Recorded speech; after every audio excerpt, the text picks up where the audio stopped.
আসসালামু আলাইকুম বন্ধুরা, এরকমভাবে রান্না করলে রান্নার স্বাদ হবে দুর্দান্ত, সাথে থাকবে অনেক টিপস। বন্ধুরা চলেন শুরু করা যাক। আমি এখানে কড়াইটা ভালোভাবে গরম করে আমি এখানে তেল দিয়ে দেব বন্ধুরা। আমি অর্ধেকটা পেঁয়াজ কুচি দিয়ে ব্রাউন করে ভেজে নেব বন্ধুরা। তেলের মধ্যে নাড়াচাড়া করে ব্রাউন করে ভেজে নেব। এই যে দেখেন আমি ঠিক কীরকমভাবে ভেজে নিচ্ছি বন্ধুরা। তারপর যখন হালকা ব্রাউন হয়ে যাবে তখন আমি পানি দিয়ে দেব। এখন আমি পেঁয়াজ বাটা দেব 6 টেবিল চামচ। 6 টেবিল চামচ আমি পেঁয়াজ বাটা দিয়েছি বন্ধুরা। তারপর হচ্ছে আমি মরিচের গুঁড়া দিয়েছি 1 চামচ এবং হলুদের গুঁড়া দিয়েছি 1 চামচ, সজের গুঁড়া 1 চামচ আর হাফ চামচ দিয়েছি। আমি আরও হাফ চামচ দিয়েছি মরিচের গুঁড়া। এখন আমি স্বাদ মতো লবণ দিয়ে দিয়েছি। দিয়ে ভালোভাবে নাড়াচাড়া করে বন্ধুরা আমি মশলাটাকে ভালোভাবে কষিয়ে নেব বন্ধুরা। রান্নার স্বাদ বাড়ায় কিন্তু মশলা কষানি বন্ধুরা, এটা কিন্তু খুবই গুরুত্বপূর্ণ। নতুন যারা তাদের জন্য বলছি, যখন দেখবেন এরকম তেল বেশি উঠছে তার মানে মশলা কষানো হয়ে গেছে। দেখেন তেল বেশি ওঠার পরেও আমি হালকা একটু নাড়াচাড়া করে নিয়েছি। তারপর হচ্ছে আমি এখানে মাছ দিয়ে দিয়েছি। মাছের মাথা, যেহেতু আমি পুঁইশাকটা মাছের মাথা দিয়ে রান্না করব বন্ধুরা। পুঁইশাকের তো ঝোল করা যায় না, এটা আপনার হালকা শুকনা শুকনা থাকে, তাই এটা মাছের মাথা ভেঙে আমি রান্না করব। এই দেখেন এখন আমি মাছের মাথাটা ভেঙে নেব বন্ধুরা। এখন নাড়াচাড়া করে আমি মাছের মাথাটা ভেঙে নেব।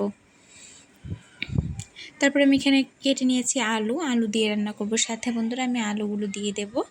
ঠিক এরকমভাবে আলুটা কাটবেন।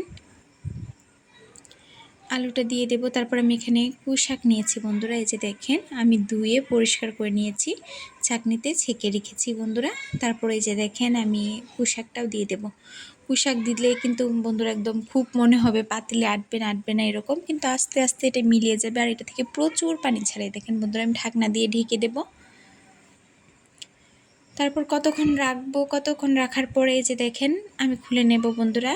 এরকমভাবে আপনারা 1-2 বার নাড়াচাড়া করে নেবেন। এই যে দেখেন বন্ধুরা কত পানি ছেড়েছে পুঁইশাক থেকে। বন্ধুরা আর পানি দেওয়ার প্রয়োজন নেই। পুঁইশাক থেকে যে পানিটা ছাড়বে এই পানি দিয়ে বন্ধুরা রান্না হয়ে যাবে। আপনারা শুধু ঢাকনা দিয়ে ঢেকে 1-2 বার ঢাকনা খুলে নাড়াচাড়া করে নেবেন, যেন তলানিতে লেগে না যায় বন্ধুরা। তারপর দেখেন বন্ধুরা এই পানি দিয়ে একদম পারফেক্টভাবে রান্না হয়ে গেছে বন্ধুরা। আলুটাও সেদ্ধ হয়ে গেছে, পুঁইশাকটা একদম পারফেক্ট হয়েছে বন্ধুরা। একবার খেয়ে দেখেন বন্ধুরা, দুর্দান্ত অসাধারণ লাগে বন্ধুরা। পুঁইশাক দিয়ে যে এত মজার তরকারি হয়।